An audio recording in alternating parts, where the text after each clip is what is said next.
some of the opportunities out there that regular folks can take advantage of in this hard pandemic times.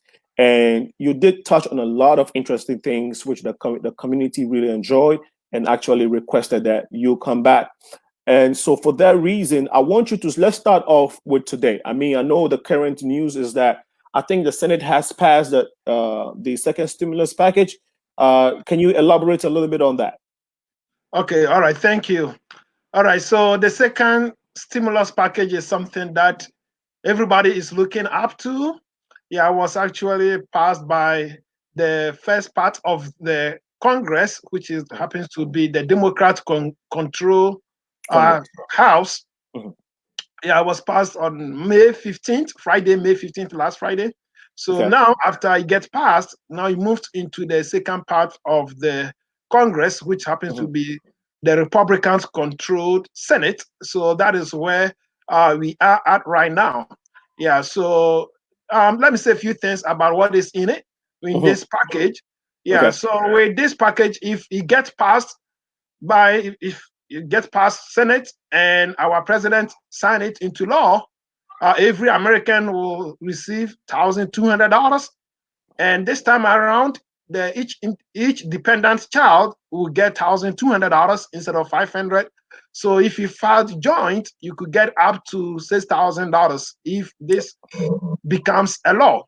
Okay. And also, there is an extension to the pandemic unemployment assistance. The $600 will be extended till January 2021. So you will continue to receive it. And also, the student forgiveness forbearance program will be extended as well. And in the HEROES Act, there is also provision for the what we call hazard pay to our essential workers, grocery workers, nurses, firefighters, law enforcement. They will all be receiving additional money. Democrats proposed about $25,000 to be going to them, and Republicans have also have proposed about $1,920 a month, up to 3 months. So that is where they are debating. All right, so if this bill pass. Can you go back? You said the Democrats proposed $20,000, $25,000 for the HEROES. Hazard. Okay, for the HEROES Hazard Act. Is it an act? Exactly. Okay, yeah. so hazard pay.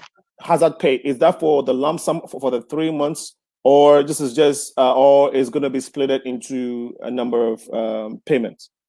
Okay, good. So the Democrats proposed up to $25,000, which will be a lump sum. Yeah, depending on how they finally approve it. Yeah, there will be a negotiation going on back and forth. Yeah.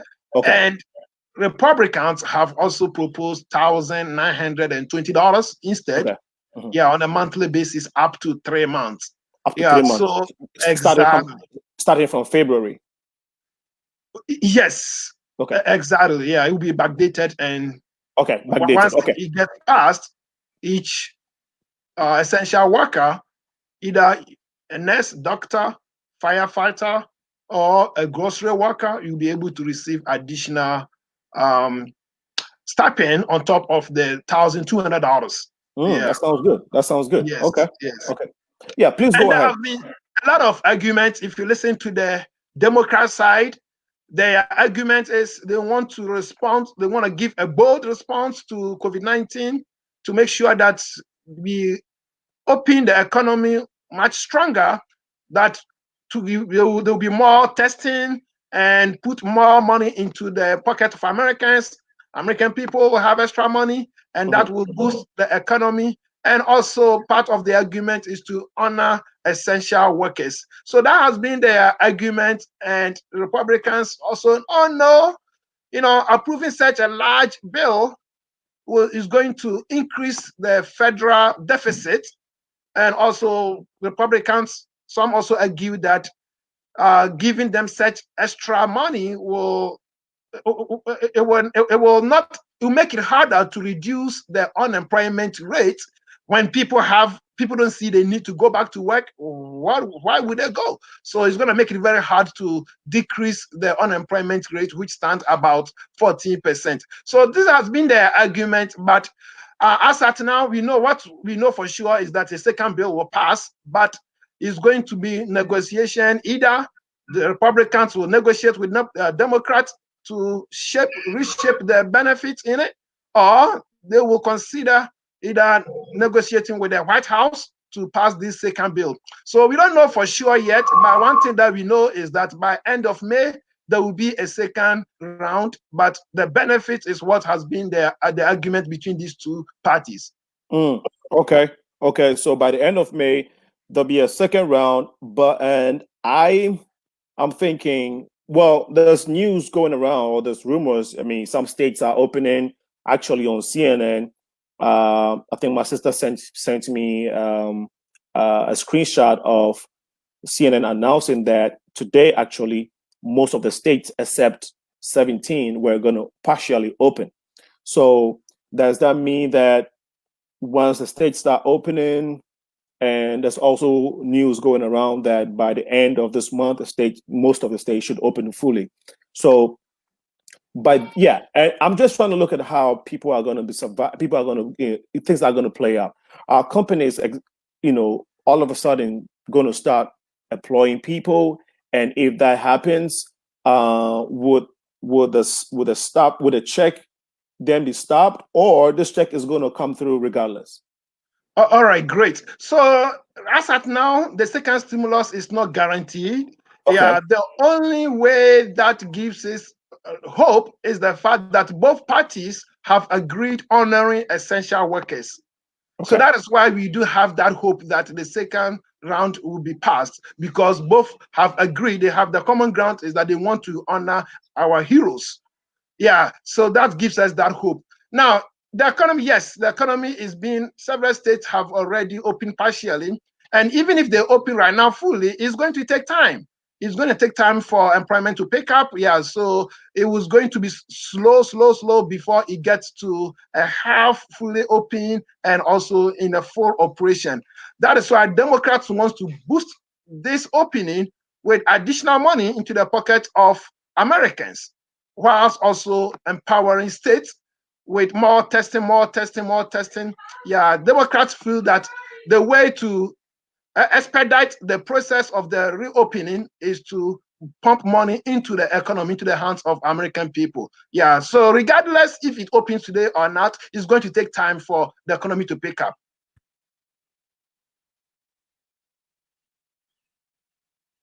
Can you hear me?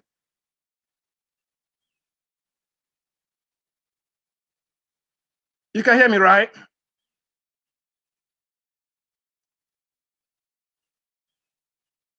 I think we are having issue with the.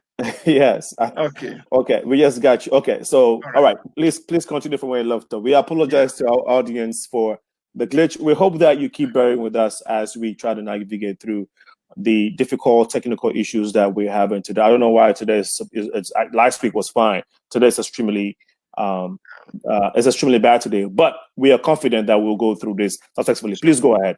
Thank you. Sure. Yeah. So regarding about the future of this second round, yeah, there is a hope, but just that it's not guaranteed. Not guaranteed. Okay. All right. Exactly. And the success of this second round has nothing to do with the economy, the opening of the economy, because even if we open tomorrow, today, it's going to take time. It's really going to take time. And Democrats' argument for this second round is not so that we will continue to stay home, but rather we will approach work with now money in our pocket. So that is what they call bold response to COVID-19. Yeah, and there will be more testing. So that let not the opening of the economy discourage you from getting the second stimulus being passed, because some people think that if they open the economy, then you won't get the second stimulus, the second check. No, don't think like that. And let me please go ahead. No, I was going to say that this is very necessary. I mean, the second stimulus has to come, because you wonder how people are leaving. I mean, people are basically struggling. I mean, they can't work. and I am sure they've depleted all their savings and all the some of excuse me, some have even, I'm sure, tapped into their 401k, their Majority. investments. Exactly. And in this day and age, in America, how many people are able to save a lot? I think I hear that the average family is only able to save like $400 a month, you know, maximum maybe $500. And can you imagine from March up until now, you run through $400, in a heartbeat. But after going to 2 or 3 grocery rounds, you run through the money. So it is very essential. And I mean, I do think that money should have been here right now. Okay. But yeah, because by the time you wait to the end of the month, I mean, how are people going to survive from now till the end of the month? But please go ahead with your point. Yeah. So another thing, there is some kind of expectation on our side as well as American people, Mhm. because one of the arguments of the Republicans is to see the effects of the previous one that has been passed. They have not Mhm. fully seen the effect of it. So if you and I can demonstrate the effects of the previous ones that we have received, Mhm. we have gotten $1,200. And if you file joint, you have gotten 2,400 plus the dependents that you claimed. And also, some of us are receiving as much as $2,000 a month or 2 weeks with this pandemic unemployment benefits. So, if we can demonstrate to the lawmakers that, hey, this stimulus package has made significant impact, I believe that they will continue to pump more money into it, knowing that extra money will help to expedite the reopening of the economy. But when Yeah. they don't see the effect, Mhm. it discourages them. Yeah. I'm. So I know. I'm sure they will because I mean, what are you going to do with that money? Nobody is saving. People are spending, actually. I think that the fact that you're at home makes you spend even more because, you're just buying. Sometimes you're buying and eating out of stress, and sometimes you're purchasing out of boredom, and the money is not enough. Like, there's no money coming in. You are just spending what you already have. And so, definitely, the economy is being stimulated in a way because whatever the government is giving through the stimulus package and what the state is providing in terms of unemployment insurance, these are all going right back into the economy. exactly, Yeah, exactly. right back into the economy. So I think that all indications, if that's the indications that they're looking for, which our governments are looking at, I am confident that there's every indication, the economic indicators will show that people are actually spending the money that we are giving them. And hence, if we want to boost the economy quickly, we need to put more money in their pocket. Now, of course, it's not to say that people are calling for free money, but it is necessary. Times are really, really hard. More so, these are taxes that people have paid to the government. So it's just fair that if you want them to stay at home, you give them what is due them so they can survive and live. I don't know if you have a little bit more regarding the the federal economic package or anything of the sort. If you have, if not, we can talk about the federal some of the issues regarding unemployment. All right, good. What I will add to this second round stimulus package is that Mhm. some of us have already budgeted for it. Mhm. Something something that has not been approved yet. Yeah. So this is a pill for disaster when you do that. Yeah. So please, Okay. please, please, please don't put your hope on it. Yeah. Don't always get up in the morning, get into the news to see where the it's always to be updated to see what is going on, but Right. budgeting for it that we use it for this and that, that is not that's not the best. Yeah. So that's a good advice. People should not. Yeah, you're right. That's a very, very good advice. Well, so we are hoping that the government do what the people are expecting, which is the second round. Before we move to the next topic, And which also, is let me add this. Yeah, one of the reasons that I strongly hope for that it will pass is the fact that those with individual identification taxpayer, the foreigners that pay taxes, okay. unfortunately, they didn't get the first stimulus check. So Okay. in this second round, they are in it. So if you look at it, it's not quite fair. somebody here paying taxes and a stimulus check comes around and they don't get any. It's not quite fair. So I'm glad that they have seen that it was unfair thing that they did. So this time around, they have been included. So if you have individual taxpayer identification number, you have been paying taxes, you will, if this bill gets passed in Senate and our president sign it into law, you will get a stimulus check this time around. No, that's wonderful. That's really really wonderful. That's great. Hopefully, that can be done. We just want to recognize people who have joined us so far, and then we can Sure. come back to you. Okay. And you can So pick questions from them as well. yes, yes, yes. Rebecca Mode is here with us. She says, "Hey, Captain Mike, Imani Mohammed, greetings to you, Imani. Nice seeing you here again. The Al Capone of the microphones," he says. Sana Aliko, my big brother, the Al Capone of the microphone. Thank you so much for joining us. Um, and then we have Couture Hout. Couture Hout says, hello to you, Couture. And then Charity also Ikbe says, hello from St. Louis, Missouri. Hello, Charity. I know you're doing wonderful work with NASA. We should get you here sometime so you can tell us some of what's going on with the project with NASA. And some of the great things that you are doing so far. Thank you so much for joining us, Portia, Claudio, Musk. Dr. Portia is also here. Dr. Portia, good evening to you. Thanks for joining us. Please share the feed for us so we can all benefit from the conversation we're having today. Andre Lashley also is watching. Bridget Amignon says, hey, Progressive Mind. What's up, Brit? Samuel Isse Helenu is also here with us. Odo Akosia Adipa, my personal person. Akosia, what's up? Nana Amma Inti is also here. Bridget says we can. And then Arthur Booz also just joined us. Well, brother, yes, let's go into federal and state unemployment issue. Please take us through that. All right, good. So I know a lot of people have issues about this unemployment benefits, the pandemic unemployment assistance.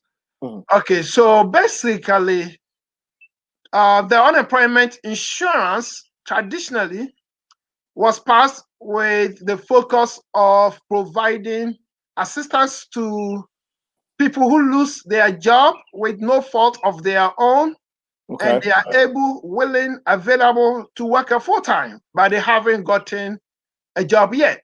So that is the definition of the unemployment insurance traditionally across the 50 states. So if you look at it carefully, the system was built to capture workers with employers.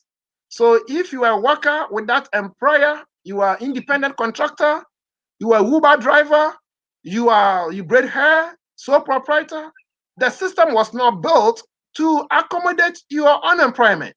Mm-hmm. So when the CARES Act was passed March 27th, giving extension to capture the independent contractors, self-employed, sole proprietors, the system was not ready to capture them yet, even though the law was passed. So the fact that you were eligible to receive that money didn't mean that the system will allow you. So what happened was the state encouraged everybody to use the traditional system that they had in place to go ahead and submit their application. Mm-hmm. So again, that was where the trouble started coming in, because we have a system built to capture traditional unemployment, and now those that are underemployed, those that are self-employed, those that are independent contractors are being asked to submit an application. So when they get in there, of course, they don't know what to do. Exactly. And some of the questions don't pertain to them. So they try to answer the best that they can. And these applications, usually they do a first screening. The first screening, the computer or the system generates itself to screen to see those that are eligible and those that are not. So if the system picks your application and see that you don't qualify, automatically they send you a denial letter. Right. So the first issue that many of our people encountered was the denial letter that they received. So they read it in the news that if you are self-employed, you are entitled to receive the unemployment assistance. How come that they got denied? So that was the first frustration that our people started to experience. So each state started to put some measures in place by developing a separate app to be able to capture all the self-employed or underemployed people who are now eligible for the unemployment benefits due to the CARES Act. So several states have put the separate application in place. So what we are encouraging our people is, if you have gotten a denial letter, see it as part of the process. That is not the end of it. Go ahead and put in a second application. But this time around, if your state has put in place the pandemic unemployment assistance, go ahead and use that. The state of Illinois, the app came May 11th. So now you don't need to even go through the traditional one. But if you do, that is okay. Because part of the process, part of the policies or the hope of the state is that each one will go through the traditional one to make sure that there's no money left for them. If there's money left for you, then going through the traditional one, you'll be able to get it. Then you get the pandemic unemployment assistance. And the pandemic unemployment assistance, which comes from the government, that's the second extension, the additional amount. The second extension is the additional amount up to $600 that will be added to whatever that your state approves you. As long as your state approves you, even if they approve you $1, a penny, you will automatically get the additional $600 to be added to whatever that they approve you. Now, let me say this. People have also submitted the application and they have folded their arms and legs waiting for the money to arrive in their account. You will wait until the sun crack up. You know, there is one thing to be approved for the benefits. It's completely different to request or certify that you need the money. So once you have been approved, you have to request the payment. If you don't request for the payment, your money will not appear on your bank account. So what we encourage people is, after you have submitted your application, 3 days or about 5 days later, don't wait till a week. Log back in, check the status. When the status shows some amount over there, you navigate and click on request payment. And most of the states, once you click on request for payment. If you are not eligible, it will tell you. And if you are not ready to request a payment, the system will also tell you. So if you have been getting these issues that, hey, I've submitted my application, I've been waiting, I haven't gotten anything yet, the question you want to ask yourself is, have you gone through the request process? If you have done that, then you should be able to receive your stamping. So at this time, there is another extension that I will talk about it, but let me pause and pick up some questions before I talk about the third extension. Okay. No, that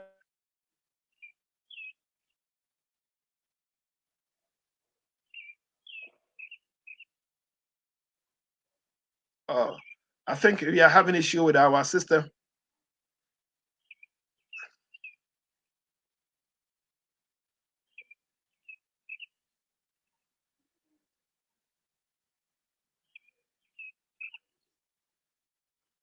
If you are our viewers, we do apologize.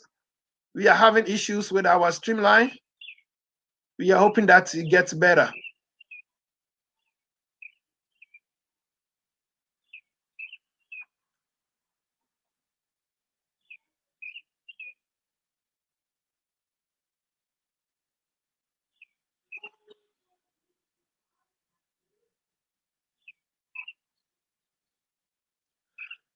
We sincerely do apologize, viewers. Yeah, we are having little technical issues.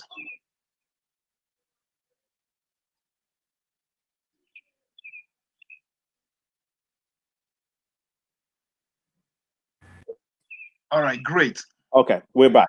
All right. So if somebody's listening to you, listeners, thank you for understanding. We're back here. If somebody's wants to navigate through the system and they're not able to figure it out, can you maybe walk them through? If they go on the IDS unemployment website, what should they look out for? and whatnot. And before you answer that, if somebody was driving Uber, and of course the pandemic hit, and as a result of that, they are not able to do the full hours that they usually used to do. They can only do a few hours at a time. Are they still eligible to apply for this pandemic relief that you were talking about? All right, thank you, sir. So the first extension of the CARES Act in regard to the unemployment assistance is the extension of eligibility, extending the eligibility now to self-employed Uber drivers or hair braiders, seamstress, or tax preparers, all those self-employed workers, you are now eligible. And now the question is, what about if I do a partial job? I'm making some little money. Am I still eligible? Well, the definition of pandemic unemployment assistance is not only for unemployed, but also underemployed. So if you are not making up to the full amount that you used to make, it makes you eligible as long as COVID-19 has affected you. They also interpret it as a reduced income. A reduced income, basically, you used to make $1,000 a week, but now because of COVID-19, you are only making 500 or 600. You Okay. have been affected by COVID-19 and you should put in application. Now, one Okay. thing that you want to make clear in your application is COVID-19 has affected your employment, has affected your income. If they don't see this in your application, they will deny your application because they Okay. are trying to not to pay people who have intentionally quit their job because they want to stay home, and Okay. that has nothing to do with COVID-19. So Excellent. Excellent. I will let you continue with that.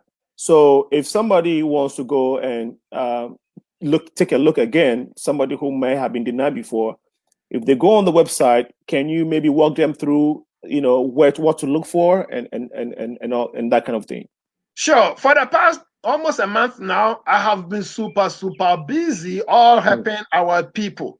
Mm-hmm. Yeah, so one thing that we encourage everybody is that try it yourself.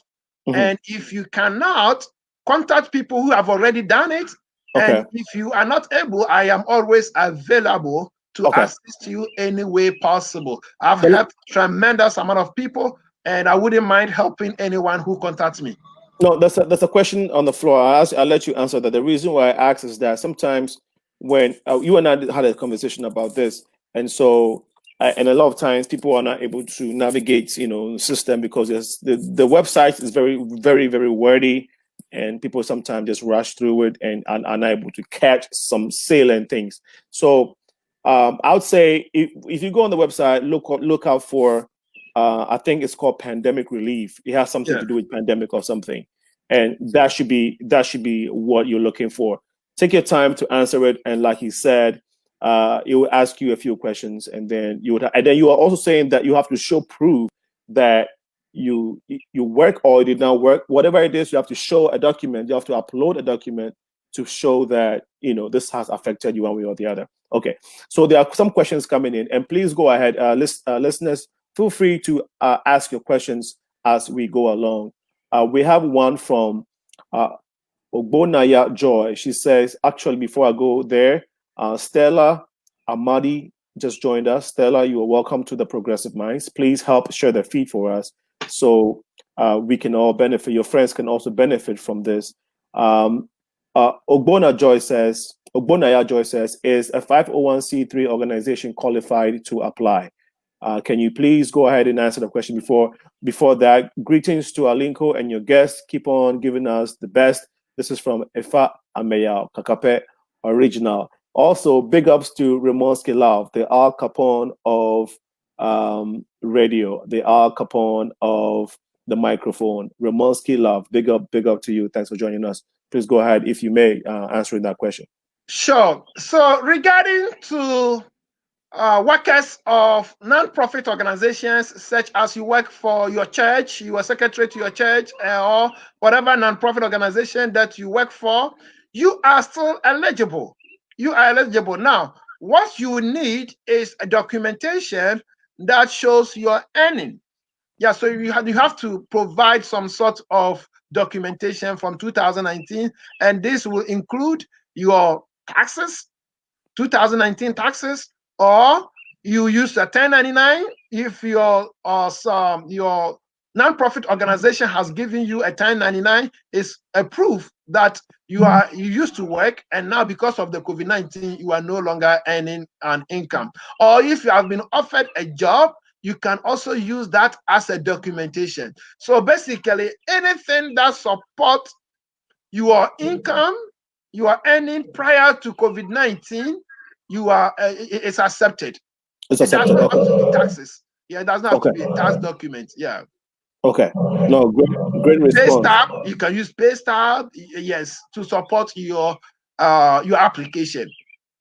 So Okay. again, let me draw a quick line between pandemic unemployment assistance application and the regular unemployment assistance. Okay. Yes. So when it comes to the regular, if you have a traditional job that you have to stay home because of the COVID-19, you don't need any document. All that you need is you submit your employer's information and they will be able to match it up. And most of the time, as soon as you punch in your social security number, it pulls up your latest employers and you are able to pick whichever you are still employed with and which you are going to apply the unemployment assistance on. Unless you are self-employed, independent contractors, that is where you will need documents to support your application. Therefore, if you are a traditional W-2 worker, you don't need any document. Your social security number is more than enough to pull your records. No, that's brilliant. Well, so if you're listening and you have any questions or have been experiencing any type of issue with the monies that's coming in, the pandemic monies, please feel free to ask your question. Hassan Matuvu just joined us. My brother, you're welcome. He says, great job, brother Linko, and the guest, Chris. The content is usable. Thank you so much for acknowledging this. Please help share the feed so that while you're benefiting, others can also be a blessing from what we're doing this evening. It is a Progressive Mind Show. My name is Alinko. It's 6:42 p.m. and it's May 20th, 2020. We're in the beautiful city of Chicago. The weather is 61 degrees. We are thankful for a beautiful weather. Just yesterday, it was very gloomy. And so we thank God that we have a beautiful weather today. Brother, I think that you've covered a lot of these things that we wanted to touch on. And so we will want to move to the next thing, which is loans and grants for businesses and NGOs. Now, I think you answered. You already touched on that by the lady's question, which you answered. But let's go deeper into it, if you may. Sure. What are some of the loans? Yeah, I'm sorry. Go ahead. All right, no problem. Yeah. And as we move into the loans and grants, if you have question about unemployment benefits, we still, even though we have covered a lot, but still a lot that we haven't covered yet. And if time allows, we shall come back and address those areas regarding unemployment benefits. And if you have any question. No, but please go ahead. If you haven't, my opinion, that was just my opinion. I didn't know that he had some more things regarding unemployment. If you do have some more, we can move back and forth. It's okay. You can move back and forth so that it wouldn't be. Okay. Yeah. Okay. All right. Okay. Let's move on to business now. We can come back to unemployment. Okay. Go ahead. Yes, we are just reminding our listeners, our viewers, that if you have any question regarding unemployment, don't feel like, hey, they are done with unemployment. You can still go ahead and submit your question. When you come back to it, we will address it. All right. Okay. So. Okay. But I don't want you to forget the unemployment issue, maybe information. Okay. So if. Sure. No, I don't want you to forget. I wouldn't forget. I want to give all the information. Okay, all right, go ahead. All right. Sure, I wouldn't forget at all. All right, good. So now regarding the loans and grants. All right. Yeah. Section 1102 of the CARES Act gives loans and grants to small businesses. And these loans initially, the first one called Economic Injury Disaster Loan was the first one that was passed for business with employees or without employees. So as long as your business, you have less than 500 people or you have 0 employee, you are qualified for economic injury disaster loan. Not only business, but also non-profit organizations as well. Now, let's talk a little about the business here, because most of our people that are in business, majority of us as sole proprietors. So when you talk about business, it does include sole proprietor. And you are a sole proprietor if you drive Uber. You are a sole proprietor if you braid hair. You are in business if you are a seamstress. If you are even a tax preparer, you are in business. And the fact that you don't have EIN number, it does not exempt you to claim the business status. You are still in business as a sole proprietor or independent contractor. Your social security number functions as your EIN number. So it does gives you eligibility to put in application as a business person. And see yourself as a business person, and you have equal rights as much as Burger King or as much as McDonald's. You do have that equal right to put in application. Now, when it comes to non-profit organizations, again, it does extend to churches as well. Tribal associations that we have, Fante Association, Nigerian Association, Liberian Association, African Association, all these associations that we have, especially those that are registered under 5013C status, you are eligible to put in application. Now, some of us, as soon as we hear the word loan, then we pull the handbrake and we give up, because for some reason the loan scares us away. Now, think about this. Beside the loan, there is a built-in grant that you can request for. The built-in grant for the EIDL, I'll talk about the PPP once I'm done with the EIDL. Okay. For the EIDL, the grant is up to $1,000, $10,000, and they have proportioned it to the number of employees that you have. $1,000 per employee and up to $10,000. Yeah. So if you have one employee, if you are self-independent contractor, well, you see, you are also an employee. So you can just put one over there as an employee. All right, good. Now, once you put in this application, you're going to make sure that you accept the fact that you want the $10,000 grant. Unless you don't activate it, then you may end up not getting it. All right. Now, with loan, how do you activate that? Okay, great question.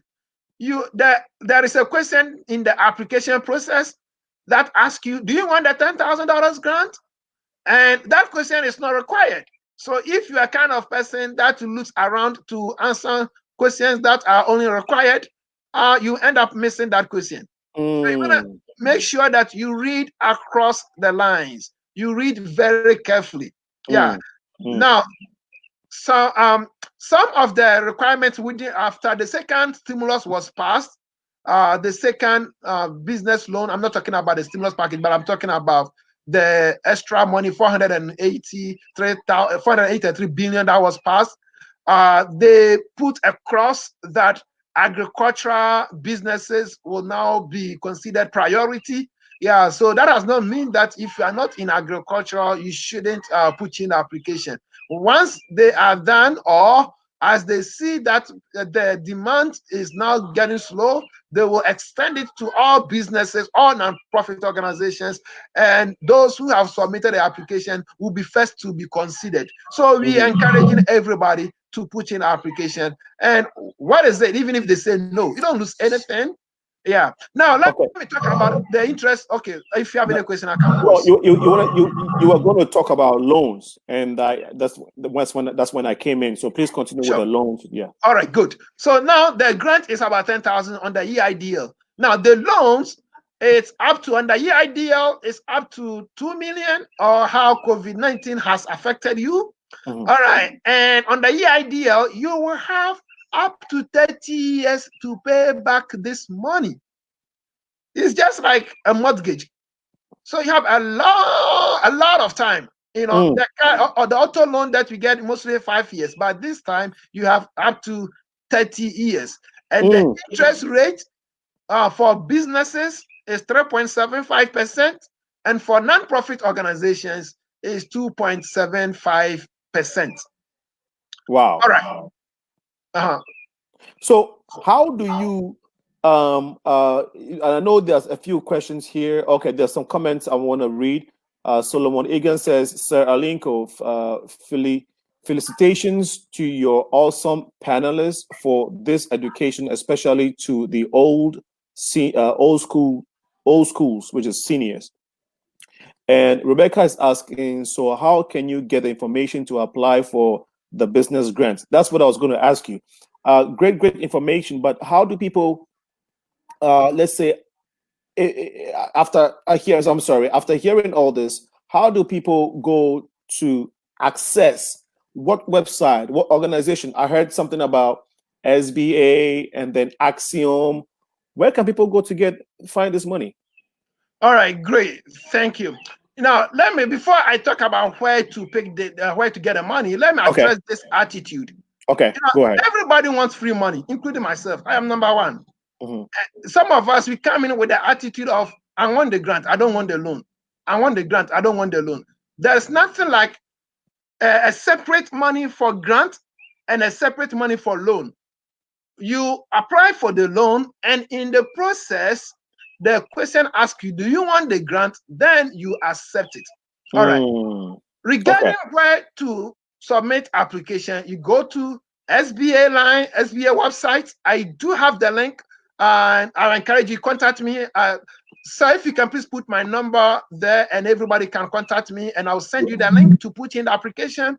Yes. Now, my company, we are also assisting individuals or businesses who wants to put in application for the SBA. We'll be more than happy to assist you. Yeah, but you can just go to SBA website and put it in yourself. Yeah, you can certainly do it yourself. Yeah, but if you need any assistance, you can always reach to us.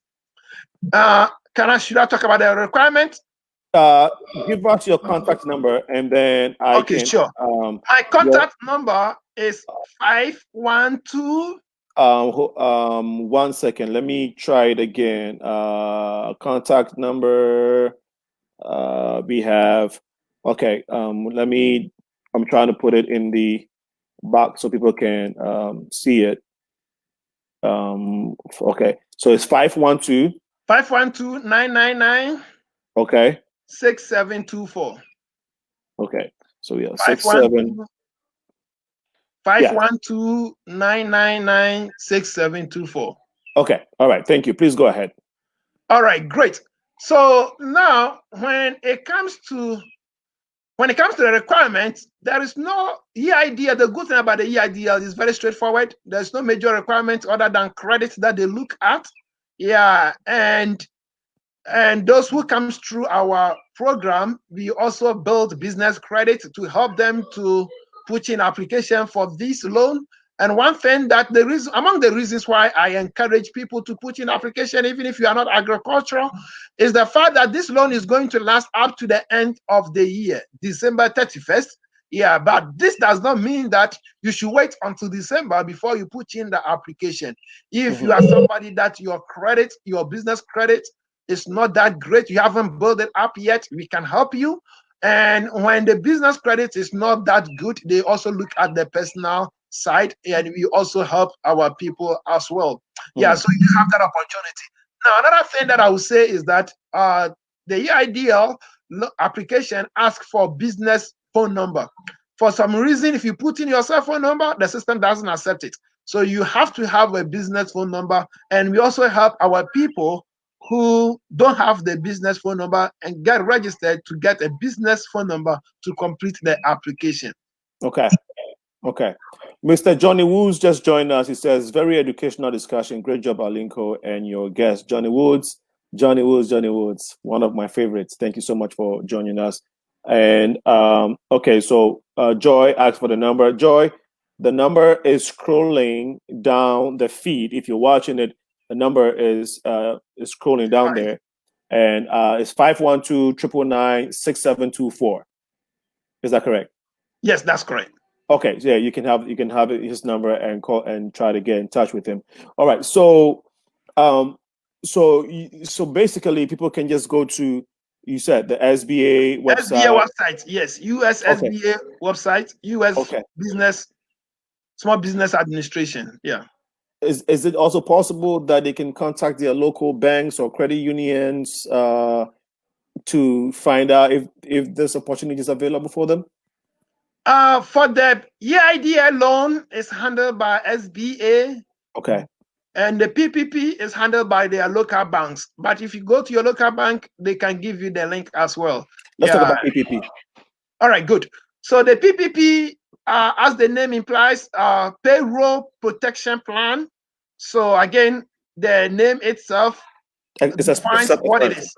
Yes. Yeah, so it's for small businesses with employees who have who pay payroll.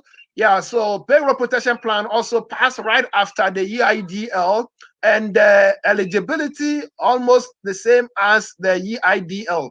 You have to be in business as of February 2020 with less than 500 employees. And again, it includes all independent contractors, all self-employed who have employees eligible to put in application. And it does include non-profit organizations as well. And several churches have already gotten there. Yes. Yeah. So if you are a church, you are eligible to apply for the PPP, Payroll Protection Plan or Payroll Protection Program.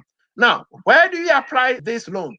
We go to the first contact is to go to your local bank. Your local bank will give you the application, and you'll be able to submit it. And also, you want to also talk to your tax preparer. Your tax preparer can help you with the tax document that they will ask for, because you are going to have to show your Schedule C of your taxes, and possibly the entire copy of your taxes, and also your payroll records. So you want to make sure that you have all these documents together. Your tax preparer will do a great job to put them together beautifully for you. Now, when it comes to the loan aspect, this is a 100% loan. It becomes a grant when you use the 75% of the amount that in the first 8 weeks to cover payroll costs. So if you use the first 8 weeks, 75% during the first 8 weeks that you got the loan to cover payroll costs, payroll costs includes money spent on insurance scheme. Payroll costs includes money that is spent on any expenses that has to do with payroll. So don't limit it to the wages and salaries, but all the expenses that you incurred in the process of preparing the wages and salaries for your employees. They are all included in the cost. All right. And this loan, if you don't use it, the 75% for payrolls, and you have to pay it back as a loan, you will have 2 years to pay back this loan. And the interest rate is up to 4%. The cap rate is about 4%, meaning that you won't be charged more than 4%, and 1% by the service provider. If the bank help you, they will also charge you up to 1%. My encouragement and advice is that once you accept the loan, don't be too excited and leave the burden without learning, asking about how you can get it forgiven. The goal and hope is that whatever amount that you get, 1 million, 2 million, 500,000, you wouldn't have to pay a penny back to the government. And the way to get it to be forgiven is that you will show proof of records. You know, here in America, they believe us, but they must verify. They trust, but they must verify. So you want to make sure that you have a system in place that will keep track about all the payroll cost expenses involved. And if at the end of the 8 weeks, you go to your service provider, the bank that you apply, then they'll be able to work with you. Now remember, the banks are serving thousands of people. You are not the only person that they are serving. They are not going to call you to ask you to bring your documents and get the loan forgiven. It's going to be your responsibility. So now that you got the loan, make sure that you set up a system in place. to keep track of these records so that at the end of the 8 weeks, you will be the first person to go to the bank, to go to your branch, to go to whichever source that you use to get the loan to help you to get it forgiven. Other than that, you will end up paying the entire money back as a loan. And instead of most of us, when you find ourselves in such situation, instead of us to blame ourselves, we rather tend to blame the system, blame it on the government, but rather we don't look within us. So you have opportunity to get this loan forgiven if you do the due diligence. Before I continue, any question or any concern, contribution before I continue with these loans? Well, I think that the information is very palatable and people are just soaking them in. But let's see if we have some questions up here. Sure. Let's see here. Okay, so I guess we don't have any questions yet. Black Jesus or Royal Black Jesus just joined us. Way to go. Big up yourself and information. Thank you so much, Royal Black Jesus. Aben Epe John Ekeng, my own brother from Texas, just joined us too. Thank you so much for watching us, and please help share the feed for us. And Gastrosis says, Chris E. Tofi, I think this person knows you very well. And he's Eben says, hey bro Chris, this is John Obin in Texas. We talked last week with Sister Carol. Thank you for your expertise. So I'm sure you're already helping people from the last show, and so they obviously following you again to get more information, and they are thanking you for helping them out. XSO Caxton says, keep the fire burning. Sana Alinko, thank you so much for your support. If you have any questions, please don't forget you can type it in. Actually, at this moment, that's the only option. You can only type your question in. There's no, we don't have a call-in system. We are working on that, okay? Progressive Mind is working on that. We're going to get a call-in system where you can ring in and ask questions. So please feel free to ask your questions as we go along. Now, even if, let's say somebody has a company and they don't have any employee, and they haven't done much with the company. The company has been registered, but there hasn't been a lot of activities, and hence no employee. Can they still apply for either of the grants, loans, or the PPP? Sure. They can certainly apply for, even if your business was registered on the 15th of February, it makes you eligible. Okay. Yeah, so now, even you don't have to be doing actual activity to be eligible. Okay. So as long as you have a registered business, you can exactly. You can go to the SBA website. Yeah, and put in the application. Okay, and you can also apply for the PPP.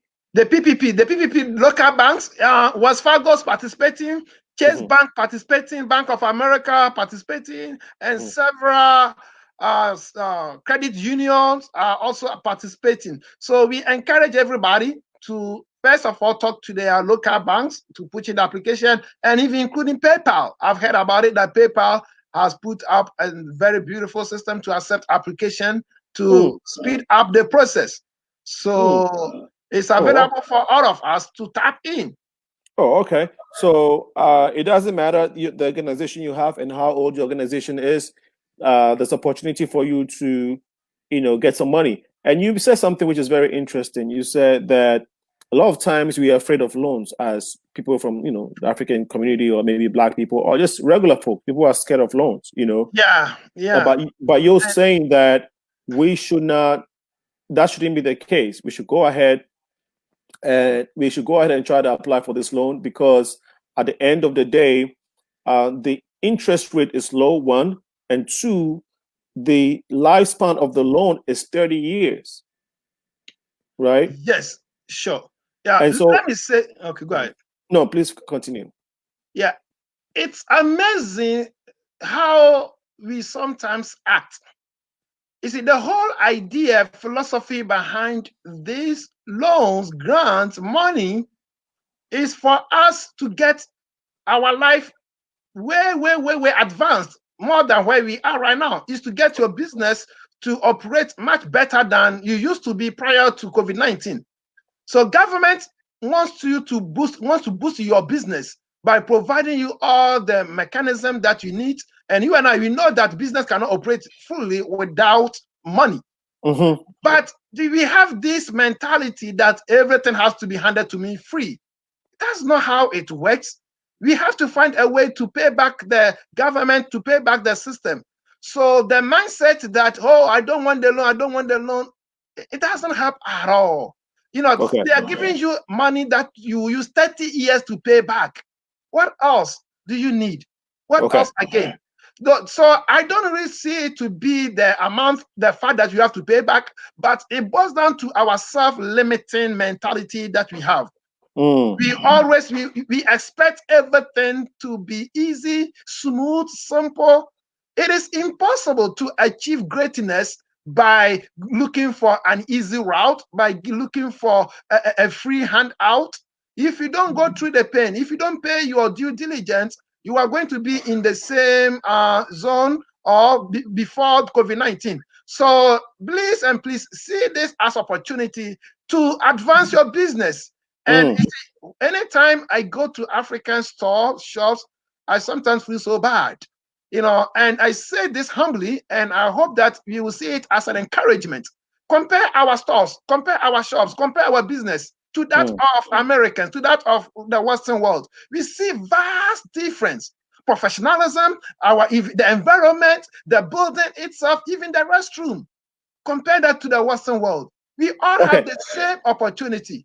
Okay. So you were saying that being an African, your experience with some of the way we do businesses here is it's not comparable to our fellow uh, Western, West or the other ethnic groups in the diaspora, right? So let's that's say what if I'm trying to say. exactly. So if you go to, let's say, if you go to an Indian store or a Chinese restaurant or a Chinese business place, or maybe an African American business store, you were saying that the professionalism, the setting, the ambience, okay, gives you a better welcoming feeling and outlook than the Africans. That's from your observation and from your opinion. That is from my opinion, my observation that I Okay. have seen. And I say this humbly that our people will embrace it, Mm-hmm. to see this as opportunity to Mm-hmm. rise. So Mm-hmm. because our standard we have to raise our standard in Mm-hmm. order for it to impact our lifestyle. Right. You want to, okay, key point. We have to raise our standards. Yes. What what in your opinion can you say two or three things that you specifically can say that you have observed that you wish that African businesses can improve on to bring it to an international standard? Can you go through maybe three things? No, Well, no, yeah. Let's say you go into a store. Is it the layout of the goods on the shelf? Is it the customer service?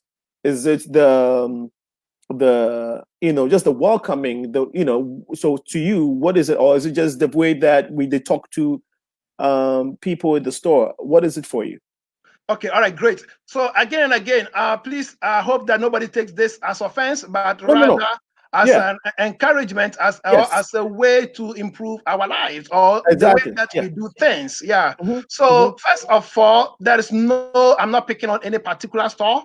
Yeah, Right. but one thing that I want to ask everybody is, once you go into African shop, look at Hmm. the layout, the Hmm. shelves. Hmm. Look at it, how they have designed it, how Hmm. they have labeled it, and Hmm. compare that to the Western world. Okay. Compare that to our fellow or our colleagues when you go Okay. into Okay. Caribbean shore. Okay. You will Okay. see the difference.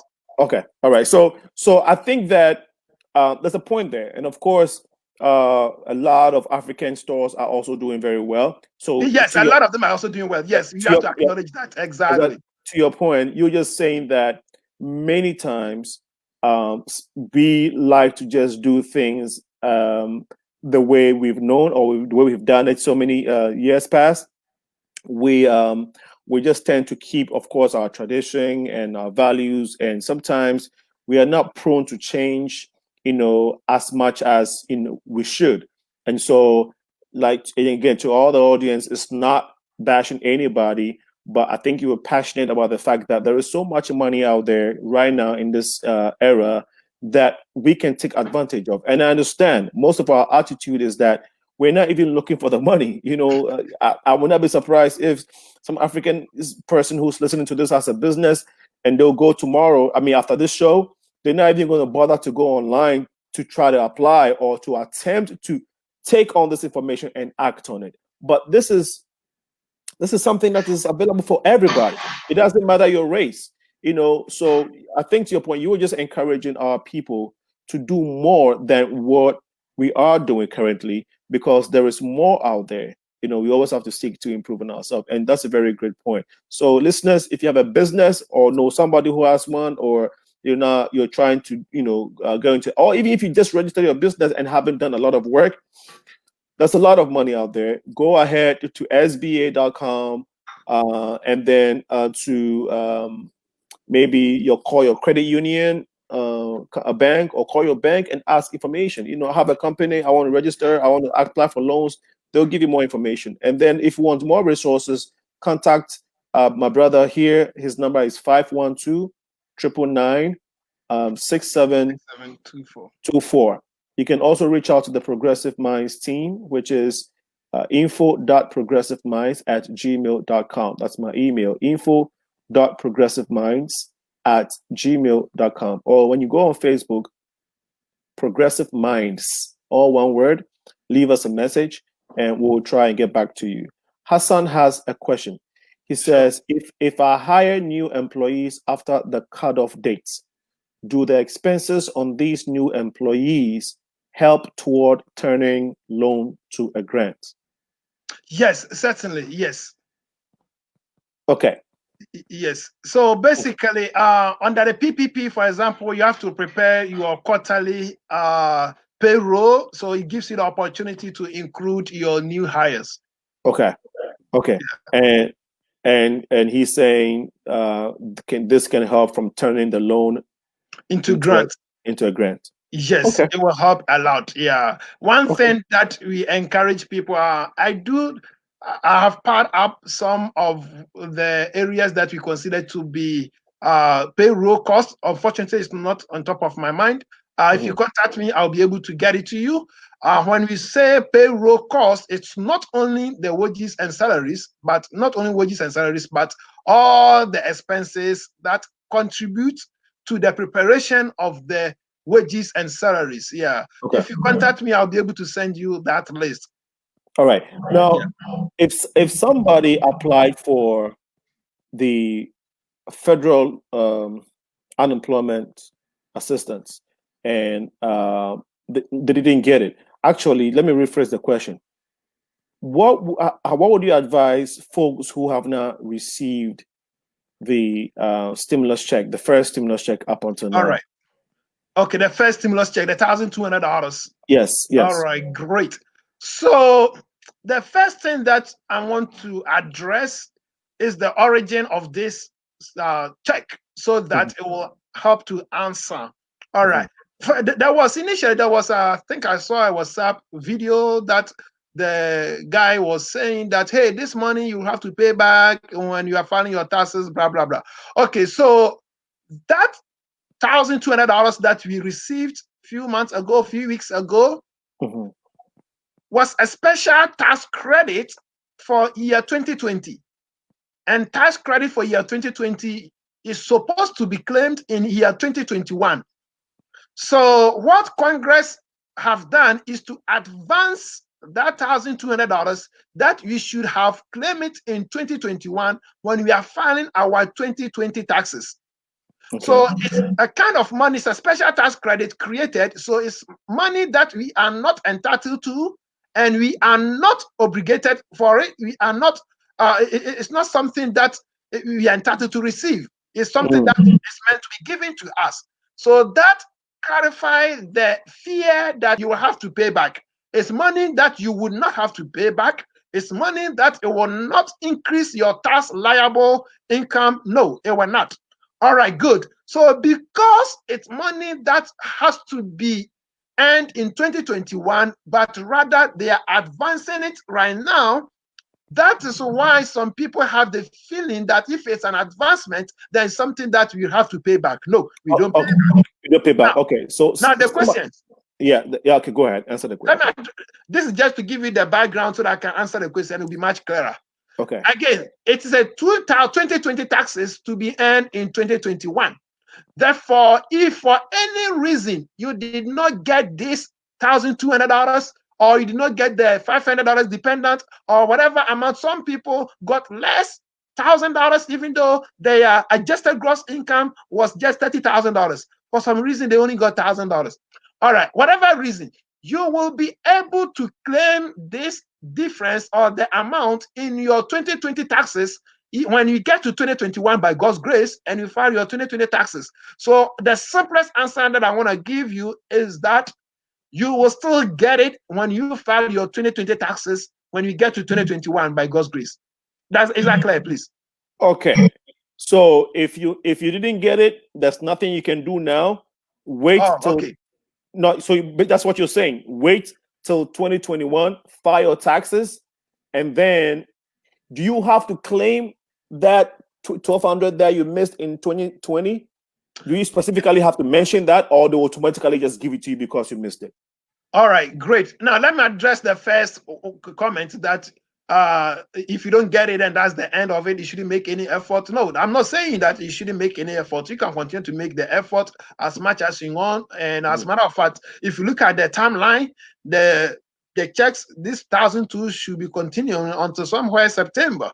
So it is possible that you could get it somewhere July, June. Yeah, they are still going through all some of these issues. And you go to their website, IRS website, and you just click on where's my payment? Yeah, you put in your information and you should get some feedback that can be encouraging. Some of our people have been using that system. So please, that is not to say that you should give up looking for your money. You should still pursue the money. But I'm talking about in the event that you don't get it. Okay. When you file your taxes in 2021, you will be able to claim it. Your tax preparer will be able to, they will make an amendment, a provision to give people the opportunity to claim that $2,200. And of course, before they approve it, they will do their research. Yeah, that is why every tax that you submit, it goes through approval. Yeah, and if they see that you got it and you are claiming it again, IRS, you cannot get their money for free. They will come after you. Okay. Yeah. So there's a question for you, and it's coming from Hassan again. He says, can PPP be used to refinance existing more expensive business loans? Oh, of course. The whole thing is that their goal is that you will use to pay employees' salaries. But if you don't, then it becomes a loan. So here is very clear that you can use it to do whatever that you want to do. If you want to use it to party, then it becomes a loan. Then you pay back. So the simplest answer is yes, you can use to pay back existing loan that has a high interest rate. And as a matter of fact, I would encourage you to do that. And if for example, let's say I'm just making this off records, my mortgage payment that I would have to pay about 3-4 times by the time I finish, and I get this 200,000 money, that I will have 30 years to pay with just 2.7% interest rate. It would be wise to use the money to pay off my mortgage and save money, then take my time and pay off these loans that has a 2.75 interest rate. So it's a smart decision that you can take. Yeah, and this is why I was trying to encourage our people that they shouldn't let the loan scare them. Because we have all these bills, all this debt, eating our lives. And free money or money with interest rate very low, so that we can use to offset some of the high interest loan that we have and we are scared of. Lord have mercy. Okay. Well, so I think that you have encountered people who are telling you that we're scared, we don't want the loan, right? Because I I can feel that. Okay. Exactly. No, Yeah. boss, the way that sometimes it surprises me how I Yeah. get this almost every single day. Oh, if Okay. it's a loan, then I don't want it. I Oh, don't if it's want a it. loan, then I don't want it. If it's a loan, but the person who is saying that I don't want it, meanwhile, he has a car loan that has a high interest rate. He has a And mortgage loan that has so much high interest rates. And it's mm, so amazing that they don't see the opportunity to use right. one loan to pay off the other and make themselves free. Mm. Now you're making very, very excellent point. That is so true. Phoebe Given Pace says, my household have not gotten the stimulus check yet. What can we do in order to get it? And I'm sure that you responded to that. They can go online Sure. and click, where's my money? Where's Right? my There's a money? link there. Yeah. And So then, okay, and, let me answer. Yeah, let mhm, me answer some of the issues that cause the delayed or unable to receive the mhm, money. right. So first of all, if you owe IRS and you happen to pay the IRS back with debit card, IRS only has debit card information on file. They don't have Mm, your banking account information. So they will not send you the money on your debit card. So that will cause a delay.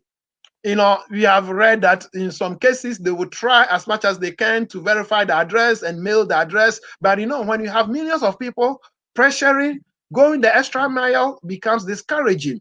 Yeah, okay. so these are some of the issues. And number two, if you have just updated your address or your bank account recently, yeah, it could be a problem. Yeah, so there are several reasons that could cause the delay. But one thing that they are encouraging everybody is that if you have made the attempt and still you don't receive it, don't lose hope.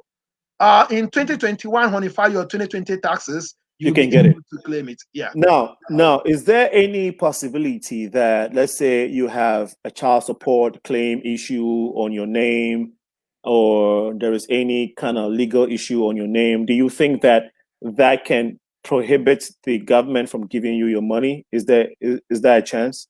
Sure. The only thing that can block this $200, this $1,200 is child support. Okay. Child support is the only thing that Congress have listed that it will block the $1,200. But if you owe IRS money, no, this Okay. money you'll still get it. Yeah. Okay. Okay. So yeah, that okay. Thanks for clarifying that, because we wanted Sure. to know. So child support. Okay. Well, Phoebe, giving pace. I hope that my honorable guest, Chris Tofi, was able to answer your question for you. And then we have, she says, Phoebe is asking again, whenever we go to IRS, they say you're not eligible. That's what she's saying. She said whenever they go online, they get this feedback, she's not eligible.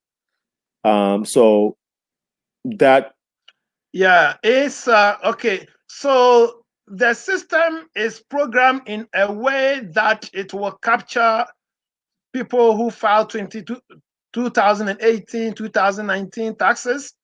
Yeah, nevertheless, if everything, you have done everything right and you are eligible and you are still getting that error, among the reasons includes system error.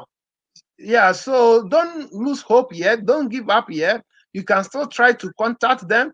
The issue is that getting them on phone has become almost impossible. right Yeah, but that does not mean that you shouldn't try it. Yeah, I will encourage you to try it. to keep trying. And yes, if it doesn't work, then you can rely on the fact that 2021, you'll be able to claim it. Yeah. Okay.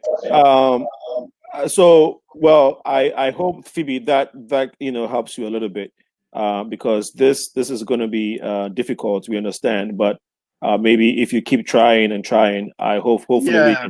we can Even get when you're taking your dinner, lunch, whilst you are eating, you can just call them and the phone will be there. And whilst you are eating, by the mhm. time you finish eating, somebody will pick it up.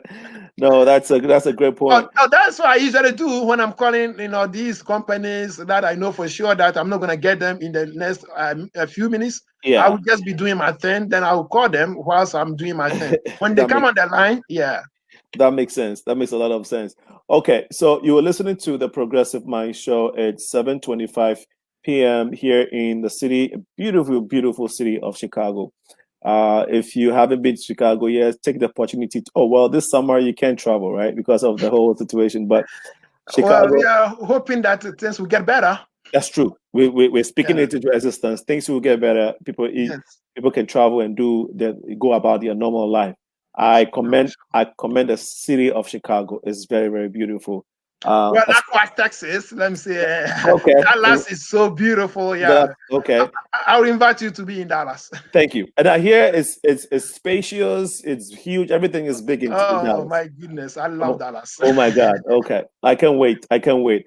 It's May 20th and the weather is beautiful outside. Still it's still 61 degrees. And we are talking about the pandemic and your money. How has it affected your bottom line so far? Some of the things that we can do to take advantage of uh, the happenings of today, which is the government is trying to bring people back. The government understands that companies, small businesses, individuals have been hit so hard, so they're pouring money into the system so that you and I can take advantage of it, revamp our businesses, boost our businesses so we can come back to normal. So please, please take advantage of this. Don't take this lightly. Go online, apply. If you're having difficulties, call a brother, call a relative, call a friend. Chris is here. His number is on the screen. Call him. If you can't reach out to Chris at Progressive Mind Show on Facebook, go to my email, send me an email, info.progressiveminds@gmail.com. We'll reach out to him because we really, really want our community to thrive. Okay, we want our community to thrive. So let's help ourselves and let's share the feed while when we come online so that we can all benefit from the discussion this evening. So I wanted to read this question from Sichofe Everish Adam. He says, can individuals apply for the loan or it's just for business owners? Yeah, unfortunately, it's for business. Okay. Yeah, Okay. All right. yeah. And Phoebe posed another question. She says, we also lost our unemployment due to COVID-19, and I applied, but no response. So maybe Phoebe, you want to give the brother a call after the show? Maybe he can give some. She applied for unemployment and hasn't gotten it. Um, Okay. The question is, has he gone back to log in to see the status? What are they saying? Has he received any response? What is the system saying? exactly. So, yeah. So I think we need more in this question to Mhm. help us to understand where the application stands. Okay, the status of the application, right? Okay, Yeah. so Phoebe, maybe what you do is after the show, reach out to us. I'm actually going to put this number again on the feed, 999-6724, and I'm putting this number up right now. Okay, so the number is up 512-999-6724. Please reach out to Chris, and he'll be more than happy to, Chris Toffee, our honorable guest, and Sure. he'll be more than happy to help you out. The Progressive Minds is rebranding, and if you have been following us for the past 3 years, we have been trying to do work in our community. A lot has been done, and we're coming up with a structure that would help us um, entrench or establish ourselves in the community the way we should. So please tune in, help us get better by sending your suggestions, your questions to info.progressiveminds@gmail.com because your suggestions and your recommendations would help us get better, would help us come up with more programs and more shows that would impact our community in the most positive way. That is all we want to do. Okay. So please share your recommendations and your suggestions to us because we want to learn from you. We want to build our community with you.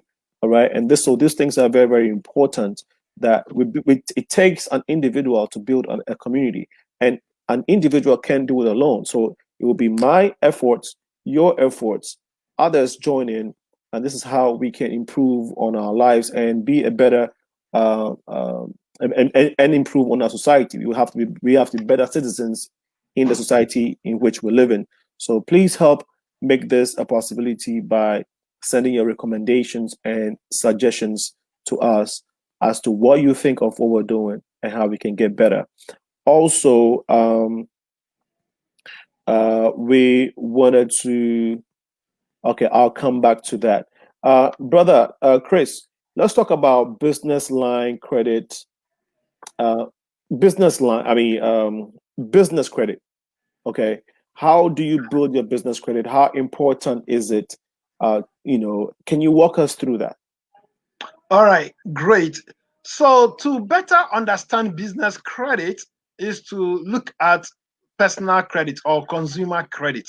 Okay. So here in America, we all have a social security number, Mhm. and your social security number serves as also your credit profile for you as a person, for Okay. you as a consumer.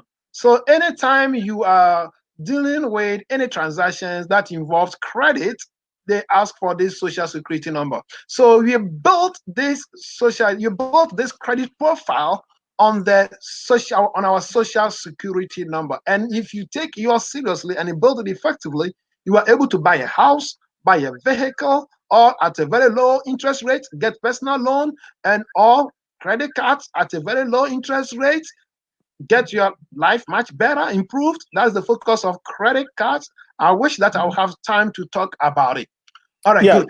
you have time. You have time. Yeah, You this have is time. just to help you to explain the business credit. So I'm just only talking about the personal credit because there are some people who have issue when it comes to credit. Yeah.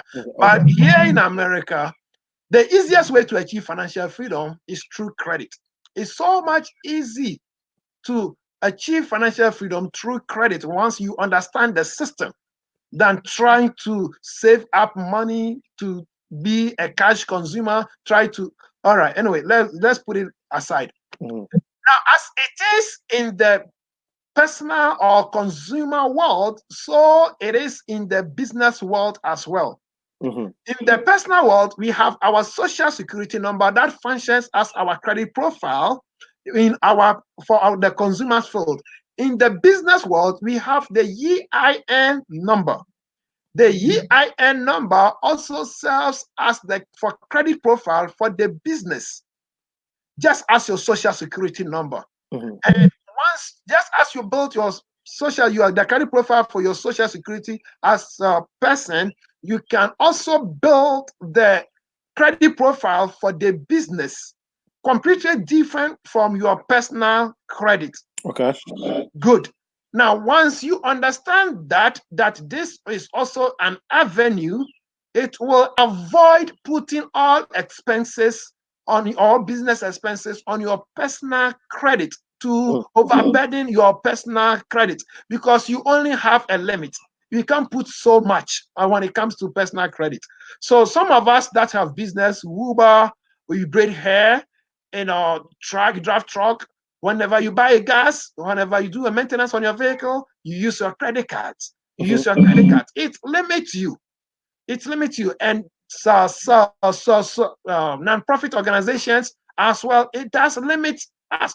If you have been because of the nature of my work, I've had opportunity to work across all businesses, including non-profit organizations. And sometimes some of our leaders will use people's personal credit to get a house for their organization, to finance a house, to finance a vehicle for their organization. And they will burden that person's credit with that loan.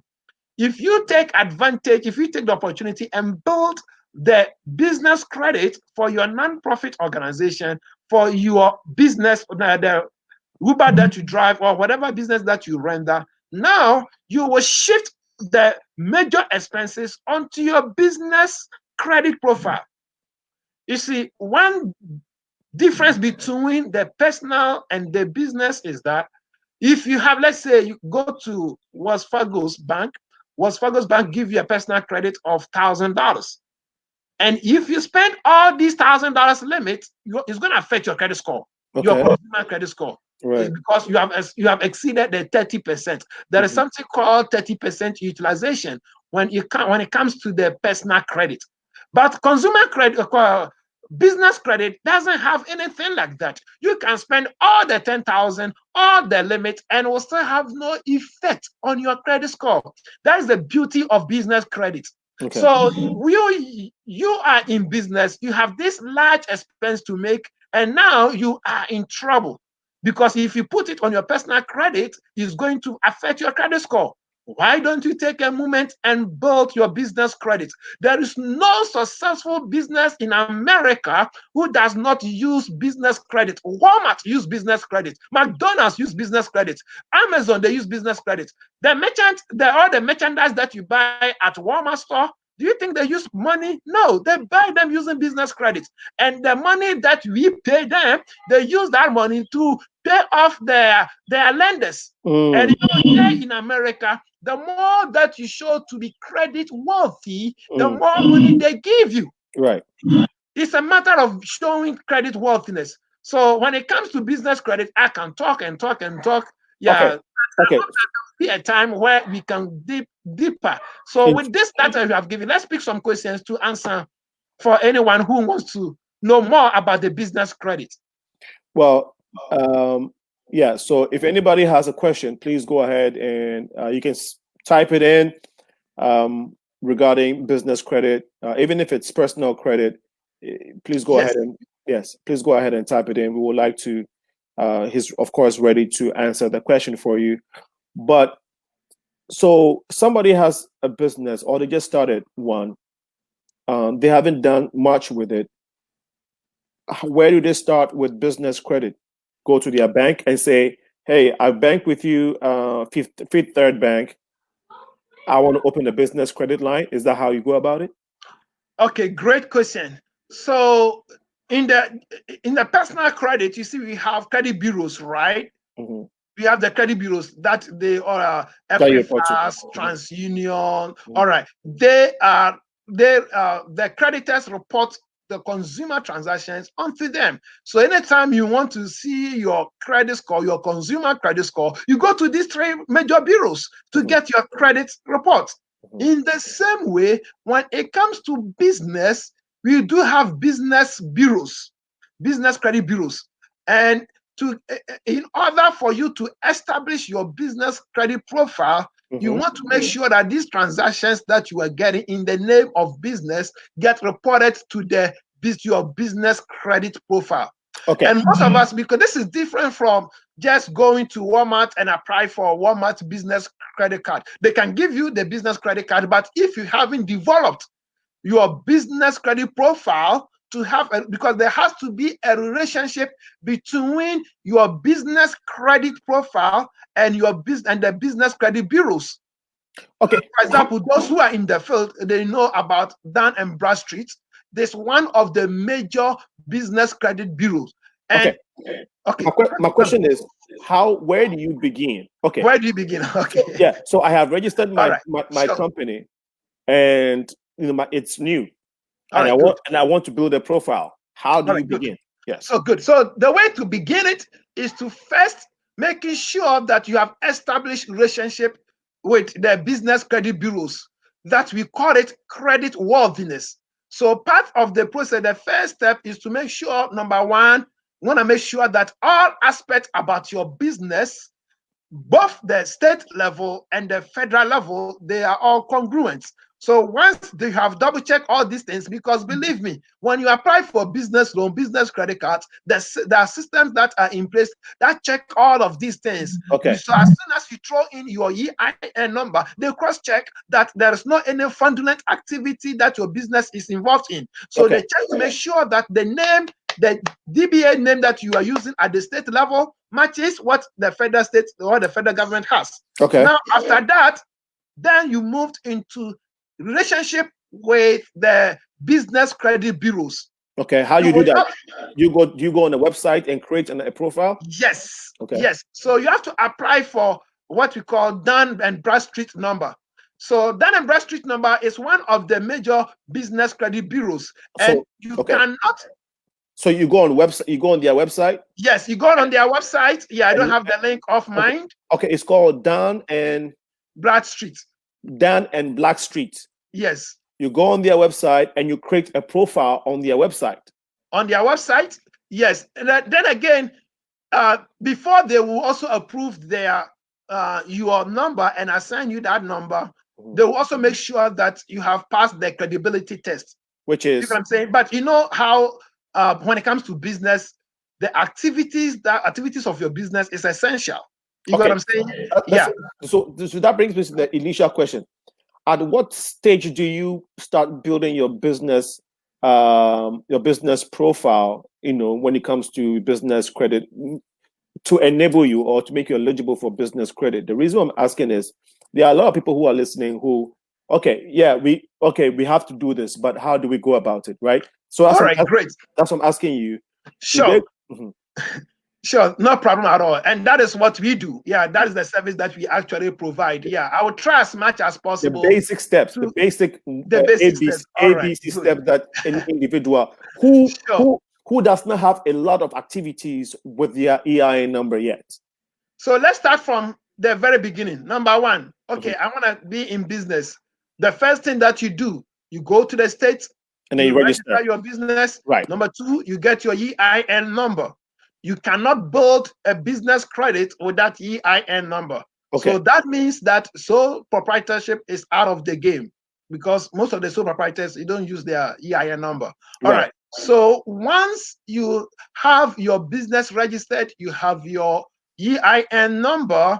All right, good. You have to also, in the credibility process, you want to make sure that everything on the state level is the state level. All the information is a mirror image of what the federal government has about your business. Okay, all right, understood. So once all these things are done, you want to also make sure that, of course, you want to make sure that you have a business number. And there are some companies that will not accept a personal or cell phone number as a business number. Okay, so you need to have a business number, phone number. Exactly. Okay. Then there are some other things that you have to make sure that they are in place. Yeah, and the reason why these things are so important, for example, Walmart will not approve you for a business store credit card if your address it doesn't meet their standard.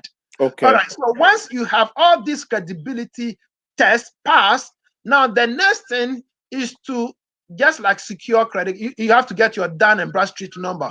And Dun & Bradstreet number helps you to build a relationship with the business credit bureaus. Okay. Because it is the leading business bureau when it comes to business credit profile or business credit bureaus. Okay. All right.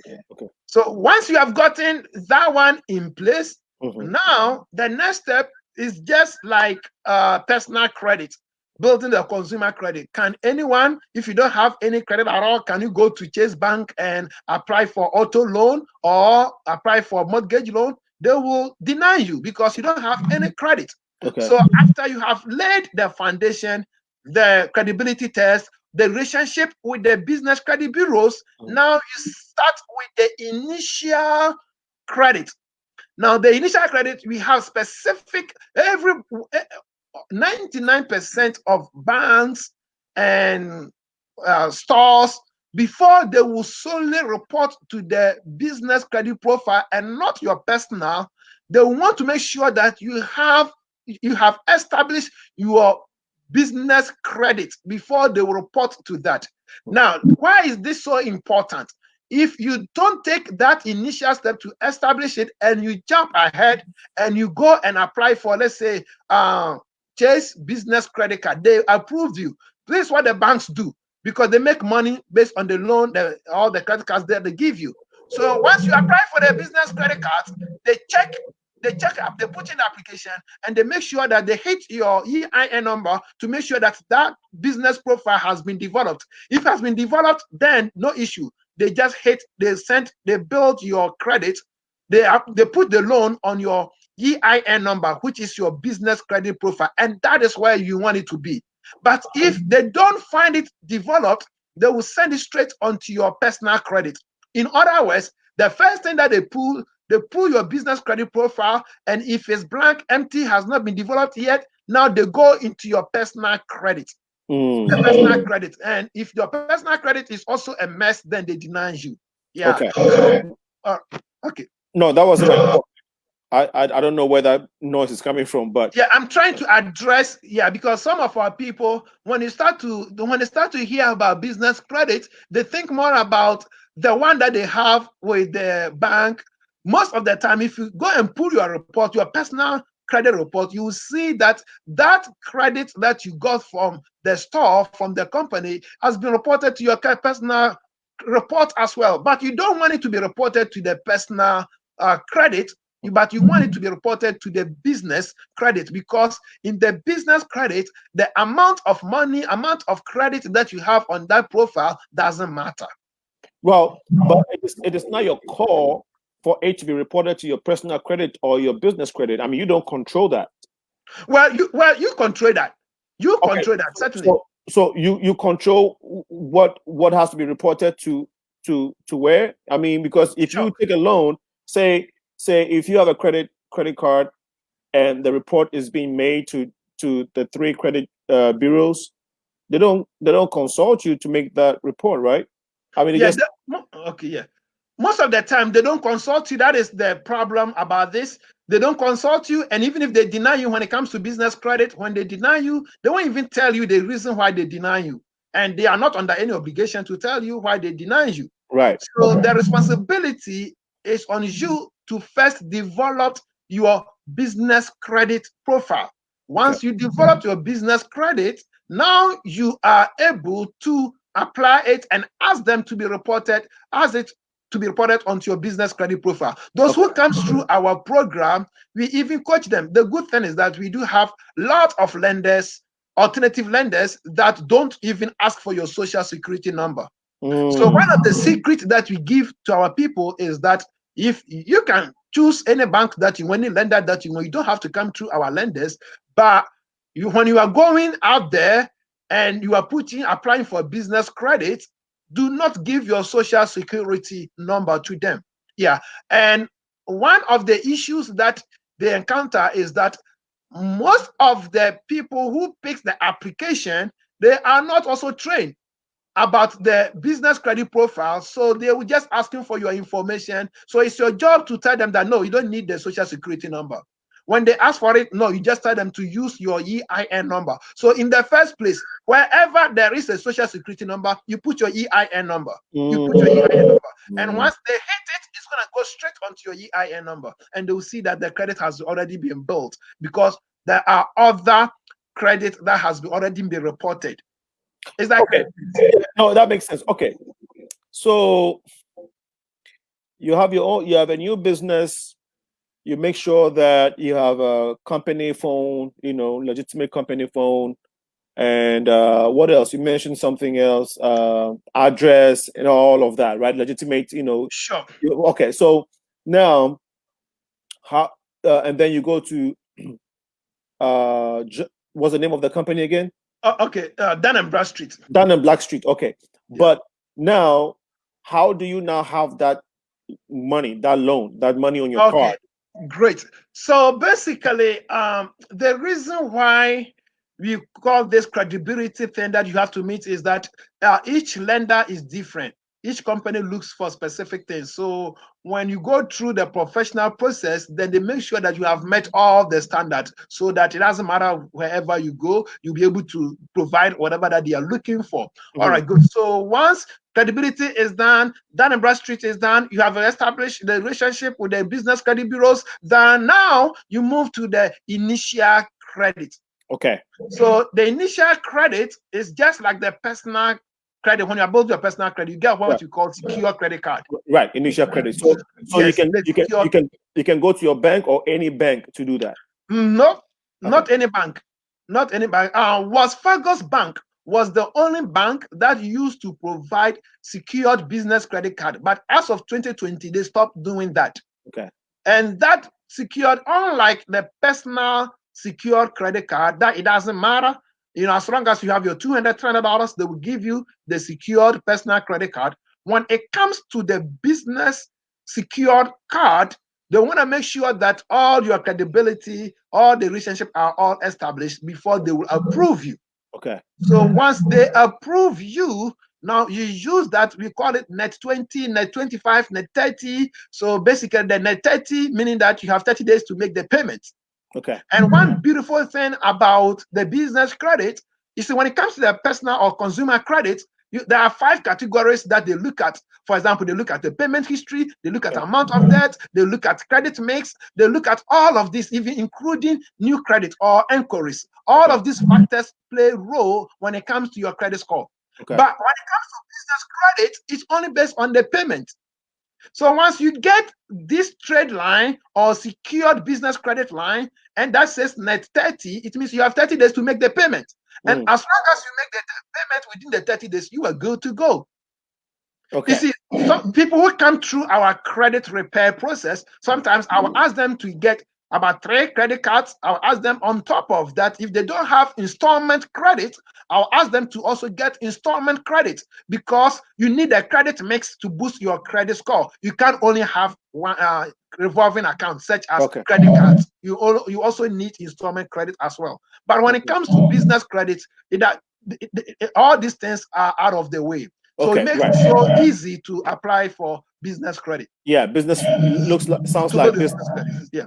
Right. It sounds like business credit is more flexible. Very, very flexible. Very flexible than personal. You mentioned that Wells Fargo used to do that. They, however, no longer doing that. So how does one, which bank can you now go to? If Wells Fargo is not doing it, where can you go to try and get your first initial business loan? Business credit line loan. When he said they are doing it, was actually a business credit, that business secure credit that they provide. Yeah. Okay. So some of the trade lines that do provide this secured business credit, after you have passed the initial credibility test, one Uline is one of the companies that can give you can give you the business secure credit card, which they have several companies product that they control, such as 76. If you have seen that, yeah. So they also provide secured business credit card after they have gone through all the credibility tests. Good. So once you are approved of these trade lines, you make the payment, you have established the relationship with them, making sure that they have all reported to the business credit bureaus. Now you are ready to apply for store business credit card.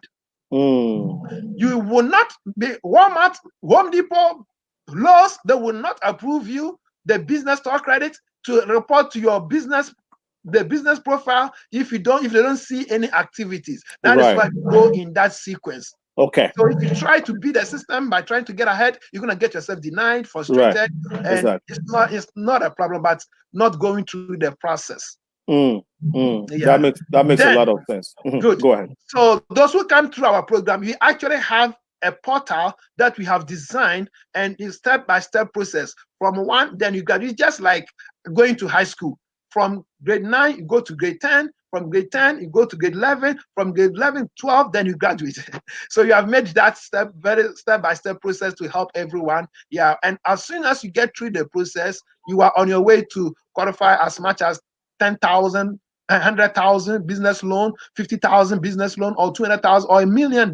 You know, one beautiful thing about the business credit is that it's 10 times higher than personal credit. Okay, it's 10 times higher than the okay. Exactly. It makes sense, because definitely you're going to be using it for business, for payroll. For business, exactly. Walmart can just approve you 10,000 store credits, just the first time because of exactly. Okay, so Walmart can also give you business credit loan, business credit line. Walmart business store credit. Okay, Walmart business store credit. You have the business store credit line or credit card, and you have the consumer credit store credit card. Okay. So once you develop your business credit profile, it gives you a double purchasing power. And this double purchasing power is that, you see, no bank can approve you 2 credit cards. No, they won't. But with your business credit developed, you can go to Chase Bank and apply for consumer credit card. They will give it to you. The following day, you come back, you give them your EIN number and apply for business credit card. In the same way, you go to Lowe's or Home Depot, you apply for consumer credit card today, store credit card, consumer store credit card today. They will approve you if you have bought it. The following day, you go to the same Home Depot or Lowe's. This time, you are applying for a Home Depot store business credit card. And store business credit card is different from consumer store credit card. They are two different things. And you are entitled to that if you have developed both credit capacity. From your experience with working with a whole bunch of different clients, would you say that setting up a business is not as difficult as people think it is? And would you advise for people to take advantage of the many business opportunities in this country? Actually, would you advise people to venture into business rather than maybe just focusing on their 9 to 5 or their regular? Excellent question. Excellent question. Before I got to know all these things, business was so complicated to me, and especially getting money so complicated. But when I did my studies and research, intensive studies, and got to know that, hey, there is actually a process. Just like everything that you do in life, there is always a process to do things. But most of the time, you want the shortcut way. You don't want to go through the process. You want the easy, cheap, simple way. And that is where the nightmare comes in. That is where the frustration comes in. But if you go through the process, it's so much easy to set up a business, to get the funding. If you will go through the process, but it becomes difficult if you don't go through the process. Okay. And a lot of times people are scared. Hey, when I go for a loan, like when I'm going for this loan and I'm not able to make it, or make revenue, or make enough revenue to offset the loan, what am I going to do? People have that burden. What would you say to those people? Well, my friend in Maryland, Matthew, he said, Chris, do you know that you never get into trouble by owing and paying? As long as you are making the payment, you will never get into trouble. No one who is making payment of a loan that he has taken ever get into trouble. What if you're not able to make payment because your business is not thriving?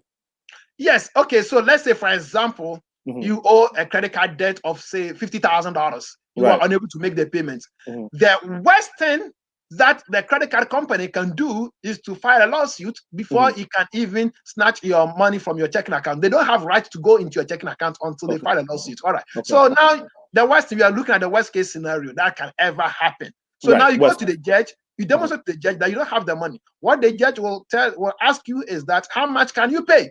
That is when they have established that you have some source of income. Yeah. How much can you pay?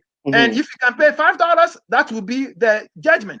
And if the judge finds out that this happened with recently, I had a client in Massachusetts, and her loan was about $10,000, a little over $10,000, and because of medical reasons, so she could not work. But this credit card company won't listen. So they filed a lawsuit, and I told her, go to the court. Nothing will happen. So she went to the court, and she gave to the judge about all the hospitals that she has gone, proving to the judge that she is not financially able. And the judge canceled the debt, 100% gone. That's it. So if you are, this is not to say that when you get to the court, judge will go ahead and cancel the debt. Exactly. After they have determined that you are not able to make the payment, genuine, right? Genuine inability to make. That's what we are talking about. Exactly. And if you are able, the judge will ask you, how much can you pay? Right. As long as you are making $10 a month, you are on your way. Okay. Now, before you even get to the judge, let's say, again, you set up the business, you wanted to sell shoes, but it's not going well, you run out of money. Can you call the company that gave you the credit line and say, hey, you know what, business is not going well, I can't make that $500 a month payment as I have been making? Can we go into payment arrangement? Is there anything available like that before even get to judge? Of course, they are more willing. All these provisions, mechanisms are all in place. Okay. That is why, when it comes to refinance, people only think about refinance only in housing. No, You can refinance a car. You can refinance a personal loan. You can So the good thing is that when they refinance it, they give you extra time. They lower the payment. Yeah. So these provisions are all in place. They can Basically, modify the loan. basically they're trying to give you all the opportunities for you to be able to Exactly. take advantage of this enormous resources in the system to set up your own business, do your own thing, pursue Do your your own own happiness. Right. exactly. Wow, wow, wow. My Yes. brother, So the you provisions are all in place. Yeah. excellent.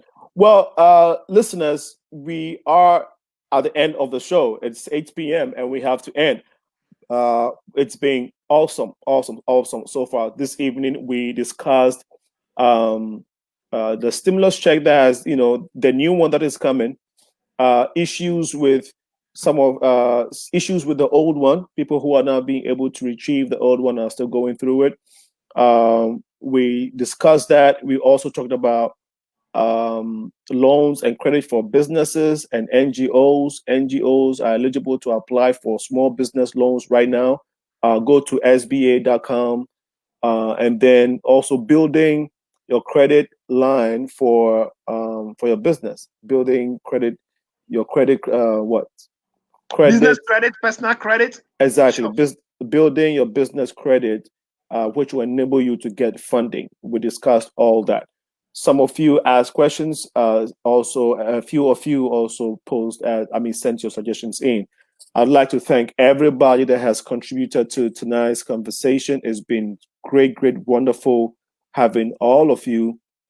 Sichope, Everfresh, Adam, Phoebe, Giving Pace, Rebecca Mode, Aben. Um, Oben asked, posed a comment that we did not read. I'm going to read it before we go. Oben Hassan Matavu Matovu. I am sure that those of you asked questions, I hope that he was able to answer the questions successfully to you all. Royal Black just says, what's up, bro, my brother? He also joined us. And Gastrosis also was here. Also, Kastan. Ogbonaya Joy also joined us. Thank you for your participation. Johnny Woods, Bridget Amenyo, Mike LA says, get me some money. Solomon Egan, Jocelyn Akofa, my beautiful sis. And then Ifa Ameyao, if I missed your name, the Al Capone was also here. Imani Mohammed also joined us. Now, let me try and go through this comment. Anne said, a person who feels appreciated would always do more than what is expected.